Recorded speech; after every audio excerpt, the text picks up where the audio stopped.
Let's dedicate our Divrei Torah today to baby who needs a refuah shlema. Yisrael ben Ariel Rivka, a refuah kreva shlema, and another baby also needs a refuah shlema kreva, a 2-year-old Sheina Hanya Tzipera Bas Chaya Chaved, a refuah kreva shlema, l'chaim v'racha. The Jews wish a bracha to each other. It's accepted by Hashem more than Malach Machael. Jews say l'chaim wish a bracha. It's as impact more than Malach Machael. Does great stuff. Angel Michael does great stuff. But the Jews wish a bracha to each other, it's more than Malach Machael. L'chaim, it's l'chaim. L'chaim. That's why our Chazan today was hesitant whether he should say Ana or not because of New Year's. But the truth is that everyone has the same question. Ask in different ways. Huh? Shadel, לעשות את זה בעברית. אבל יש אנשים מסתכלים באינטרנט. No. You're the followers. Let's keep everything. Also, don't. Is there a way to live without lachatz, without pressure, without anxiety? To feel just good, wake up in the morning and just feel good?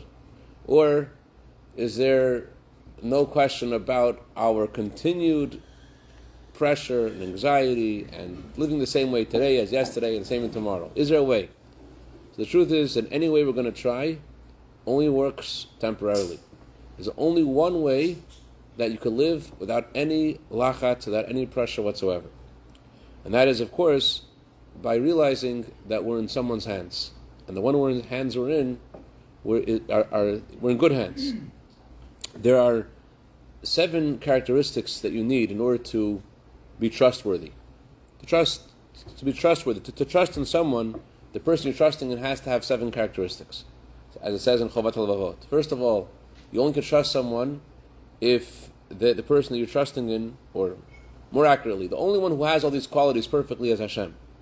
These qualities are as follows. First of all, the one that you feel trust, you put your life in their hands, you feel at ease, is someone who cares about you, someone who loves you. If they don't love you, you don't feel they'll have your best interests. Just because they love you doesn't mean that they'll actually do the best thing for you. Like this guy, he has a very nice aunt who's very nice, she loves him a lot, but she thinks that he wants to go out with someone who looks like his grandmother. He loves his grandmother too, but that's not the one he wants to go out with for a shidduch. Am I right? Okay. So in order to feel at ease in someone's hands, not only they have to love you, they have to know you. But they may love you and know you, but could be they get busy. Especially in our society, it gets so busy. A text message, WhatsApp, email, phone call, busy. Someone doesn't forget about you. Someone doesn't forget about you. As we say in the Torah, Lo Yandim Lo Yishan Sham Yisrael, the guardian of Israel does not sleep or slumber. Number 4, in order to feel really at ease, the one you're trusting in has to be strong. It means your great aunt may even know the word person you have to go out with, but can she make that happen? Can she get that person to really sit up and take notice that you're interested? It has to be someone who is powerful. But even someone's powerful, and they know you, and don't forget about you, you don't fully trust them unless they have a track record. A track record, they've always been there for you. So then you feel much more secure. So all these qualities, of course, we see it in Hashem. Hashem knows us, and cares about us, and doesn't forget about us, and He is powerful. And more importantly, quality number 6, Hashem is kind, even to those who are undeserving. You may love someone, but you're going to give them what you think they need because of their behavior. You're not going to go all the way. To really feel at ease in someone's hands, you have to know the person's going to be kind to you, even if you don't deserve it. And the 7th quality is a shir in itself. Maybe we'll touch on it today a little bit. It says in Chovat HaLevavot, you only fully trust someone if you're completely in their hands. If you're not completely in their hands, you don't fully trust them. So someone may be strong and everything, but maybe he's not around here. The 7th quality is, it gives example of a servant in his master's pit. The only one with the key is the master. The only one who could hurt him or could help him is the master. That's how we are, as we say in our prayers in Yom Kippur, Ki hine kachomer biyad hayotzer. We are like material in the hand of a craftsman. And whatever happens to us is only in Hashem's hands. That's the only way to really achieve full roga, to feel completely at ease without any lachatz, to feel you're in Hashem's hands. And not just that Hashem will do something that He knows is good, but in a way that you could see that it's good. That's a way to feel roga. So today, we're going to learn, based on the parasha of this week, the Torah portion this week, how Hashem gives us guidance through the Makot, through the 10 plagues. Baal Shem Tov says, I don't know where this comes from, it said in the name of the Baal Shem Tov, that the 10 plagues are not just 10 plagues that happened then, but it brings a proof from the Torah. It says that Hashem made these plagues stand on the earth for Mitzrayim and Yisrael. They stand on earth for the Egyptians and the Jewish people. They're always there. And the 10 plagues have the answer to all of our questions. Any question we have in life, the answer to any question we have is in the 10 plagues. Hashem put these plagues there to answer whatever difficulty, question, quandary, you name it, is there in the 10 plagues. How do 10 plagues give us guidance? What is this? So first of all, that's the more important question. Who told us about the 10 plagues? The Torah, right? But in the very first verse of this week's Torah portion, it sounds like Hashem is chas v'shalom, like he's confused. What does it say in the first verse? Elokim spoke to Moshe. Elokim. Name is Elokim, right? Elokim spoke to Moshe. What did he say to Moshe? He said, I am Yud Kei Vav Kei. Now Hashem has different names. What are the different names of Hashem about? Different names of Hashem are about Hashem says, I'm called according to my deeds. Hashem doesn't have a name. His name is the way He relates to us. When Hashem acts in a certain way, He's expressing a certain characteristic. That's why in last parasha, when Moshe was told by God, go tell the Jewish people, I'm going to take them out of Egypt, Moshe said to God, what if they ask me your name? Why is that important all of a sudden? What if they ask me your name? We can ask a million questions. What will I do if they ask me your name? What Moshe meant was, Paro is bathing in Jewish blood, and they're suffering for hundreds of years there. What kind of God is this? What kind of God is this? What kind of God is this that causing all this pain and suffering and torture? Who is this God? What's His name? What kind of behavior is that?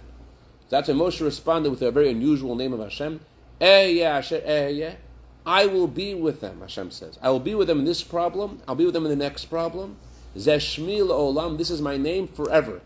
The word forever is also the same as a word to hide. Hashem says, I love them, and I care about them, and I'm with them, no matter what goes on, but sometimes I'm hidden. Sometimes you cannot see the love. Sometimes you don't see what the love is about. And that's what Moshe told them. That's what Hashem told Moshe to tell the Jewish people. I'm with them, and I feel their pain. As we say every day in our prayers, B'chal tzaratam lo tzar. Whenever we have pain, God has pain. Why does He have to do that? Where was He during the Holocaust and all the questions that each of us ask about ourselves in different moments in our life? So we don't know the answer to these questions. What we do know is that wherever we're into, whatever's going on, Hashem is with us, and not always we know, and we don't always know why. That's what the name of Hashem means, the way Hashem acts. That's why you'll notice everything in the Torah is so precise. Throughout the whole story of Egypt, there's one name that's used for Hashem. Which name is used for Hashem throughout the whole story? Elokim. Elokim. The whole time Elokim. Why Elokim? Elokim is the American equivalent to the word Hateva. Hateva means nature. Hateva, the word nature in Hebrew, what is nature? The word nature in Hebrew comes from the word submerged. Submerged. Hashem is like a king who puts on a disguise and he pretends, I'm not around. There's no king around. He's wearing clothing and it looks like he's not there. That's what nature is. What's the difference between the nature and a miracle? Everything's by the hand of Hashem. Nature is a miracle that we got used to. That's what nature is. Nature is a miracle of God that we're used to. And miracles are things that God does that we're not used to. That's the meaning of the word miracle. So when Hashem says to Moshe, Ani Hashem, Hashem says, my name is Elokim, my name is Hashem. Which one is it? Well, why Elokim spoke to Moshe. Elokim is the name of Hashem, which is about hiding Himself, which is the name He's using throughout the whole book of Shemot. The name of Hashem, how Hashem hides Himself. And He says, my name is Yud Kei Vav Kei. Yud Kei Vav Kei, as we all know over here in downtown, that every other Persian business is called by the name 26, right? Mm-hmm. Why 26? Because 26 is the American equivalent to the name of Hashem, which is Yud Kei Vav Kei, which is God's name, which expresses His miracles and His mercy.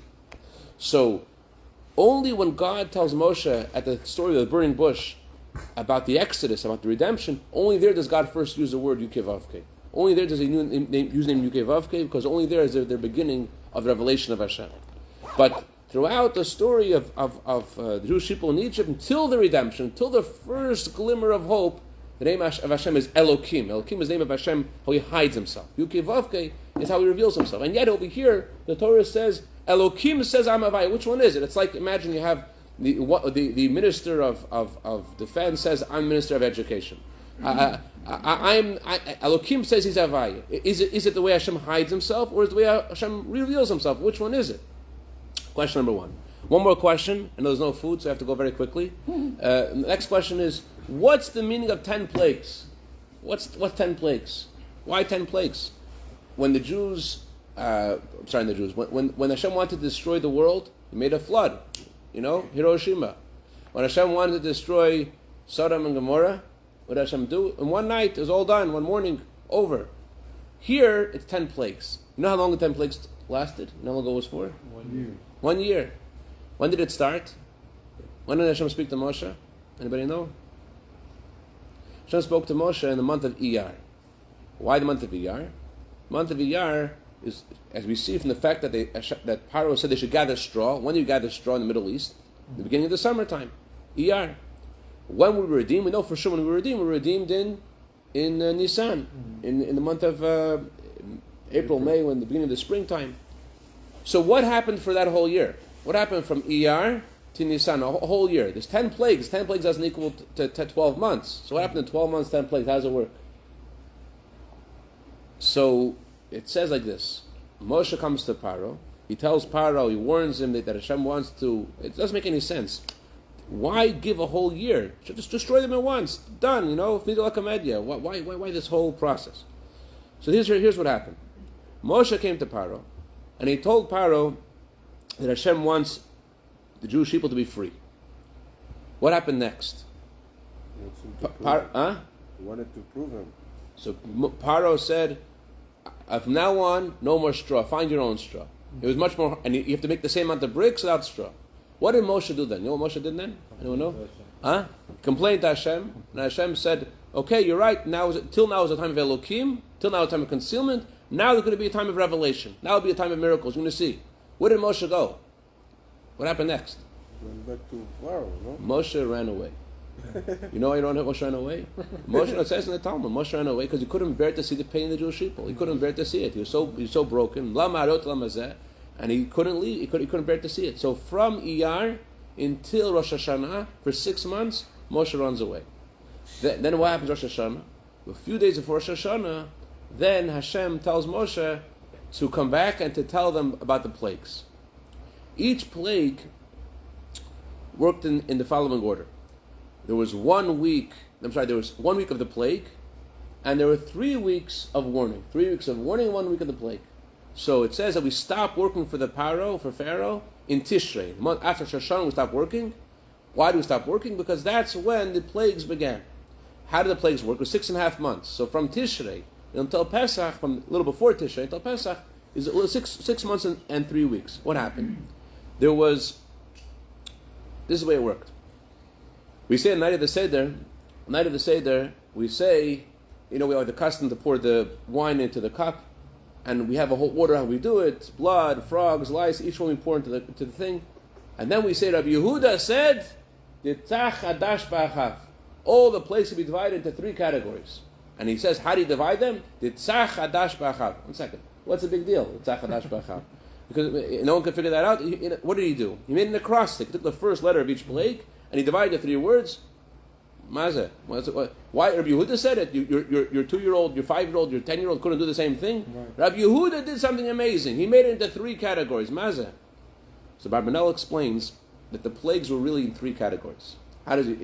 It was really a intense psychotherapy.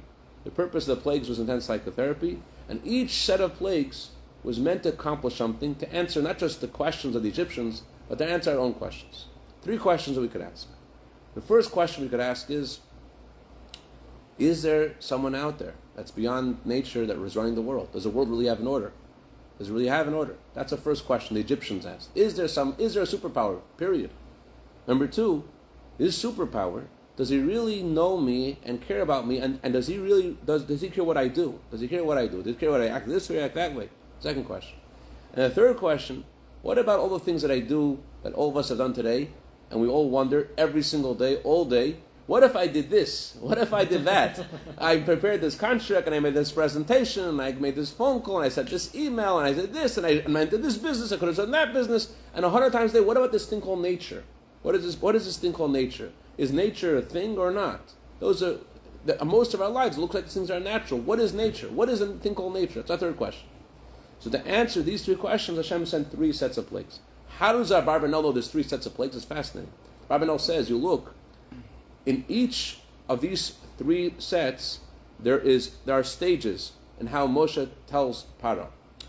The first plague of blood, God tells Moshe, tell Paro, when Paro stands there by the river in the morning, Paro will go to the river every morning to pretend that he's a god. He couldn't go to the bathroom, so he would go to the river every morning.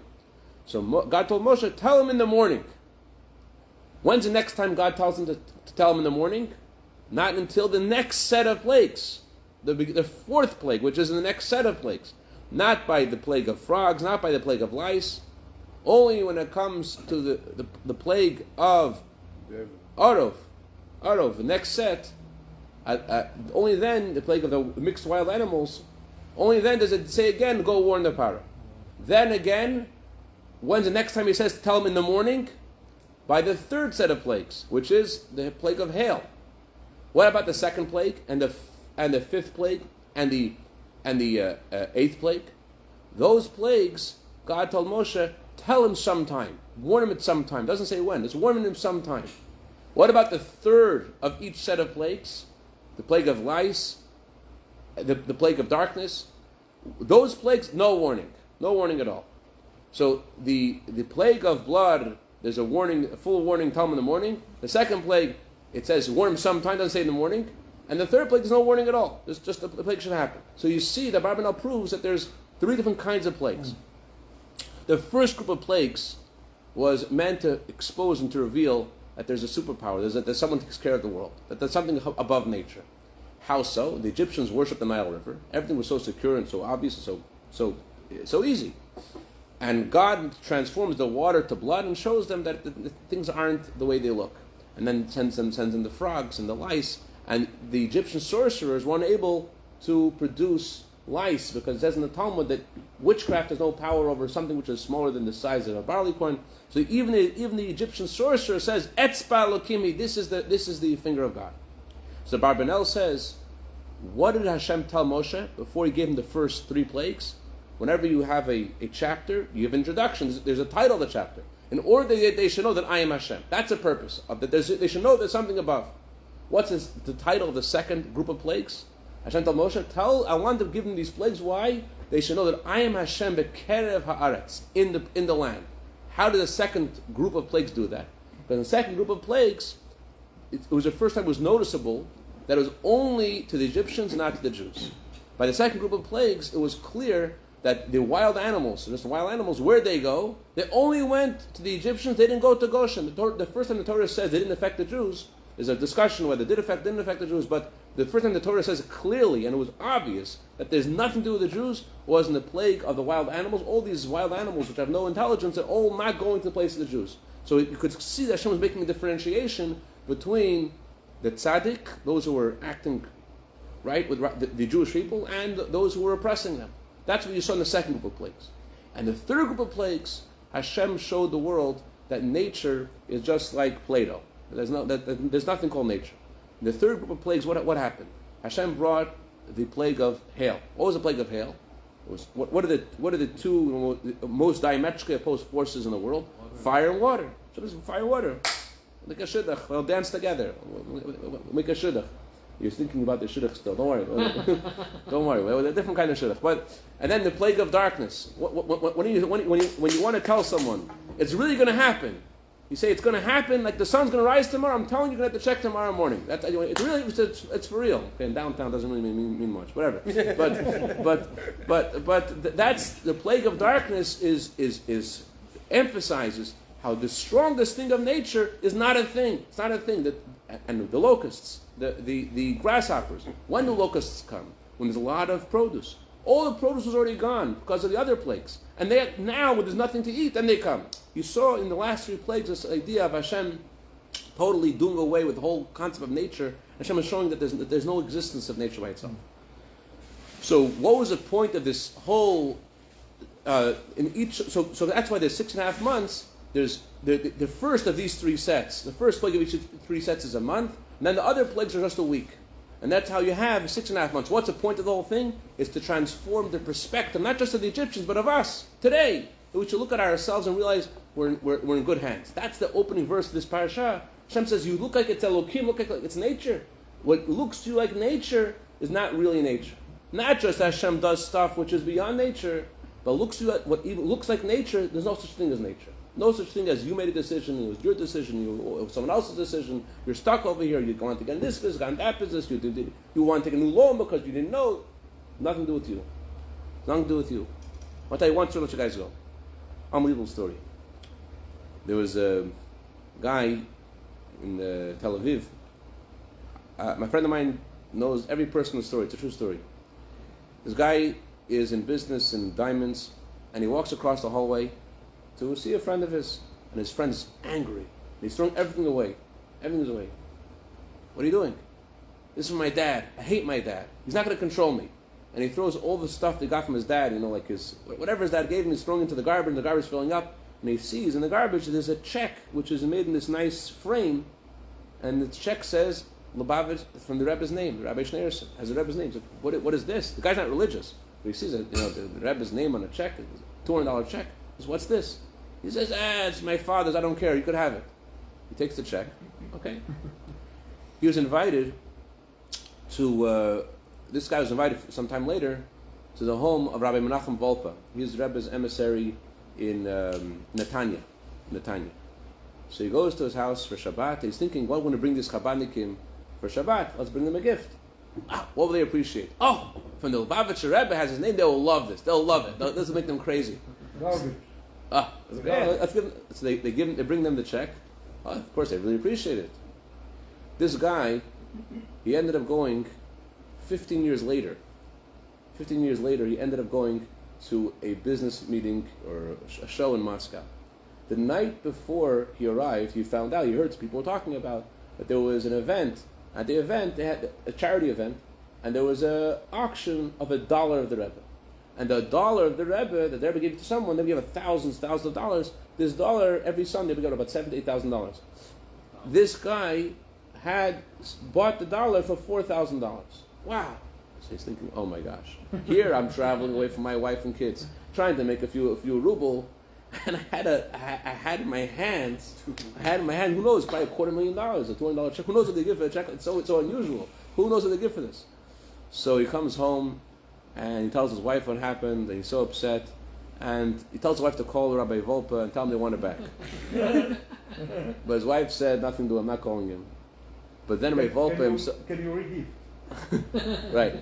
Rabbi Volpa, he called up them. He was raising money for something. He called them up, he found their name in a computer from years before. He called them, a charity campaign, whatever. He calls them up, and they say, she answers the phone, Rabbi, we will give you triple what you're asking for, with love.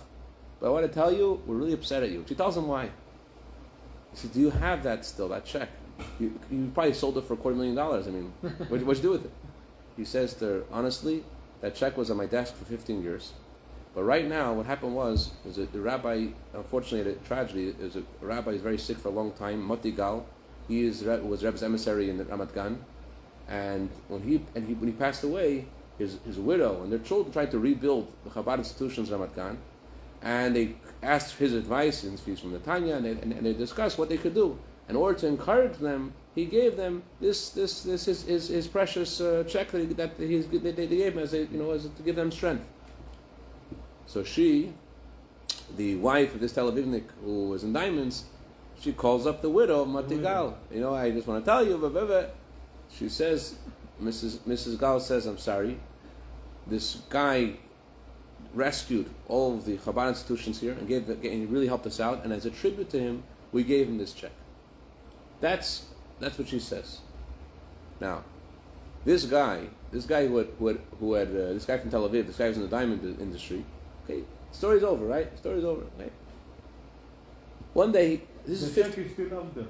The check is, she gave it away. Yeah, but it's still out there. It's still out there. To this person. This person had gotten the check that she gave as a tribute. So one day he's walking across the hallway again, and he decides, I'm going to go back to this guy. So I just wonder, it's 15 years later, why did this guy have a check from the Rebbe? How did that happen?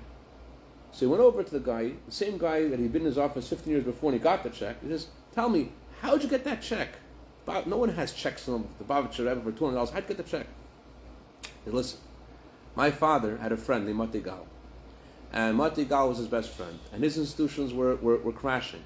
My father decided he wanted to help him big time. And Mati Gal said, in order to say thank you to you, I want to give you my most precious possession. I got a check from the Rebbe. The check is not a cashable check anymore, but it's my most precious possession, and I want to give this to you. He came in the middle of the night and he gave him and says, here is a check I got from Harry Mubavitch. So here we see the divine providence. Here, Mati Gal had given away a check he got from the Rebbe, and now it came back to his widow at a time that the Rebbe had sent to him, and came back to his widow in a time that she needed it to give her strength. It just shows you the divine providence. We think that we know it's going to be this way. Any situation you have in your life, let's ask yourself this question. How many options are there? It's like 3 or 4 options things can happen.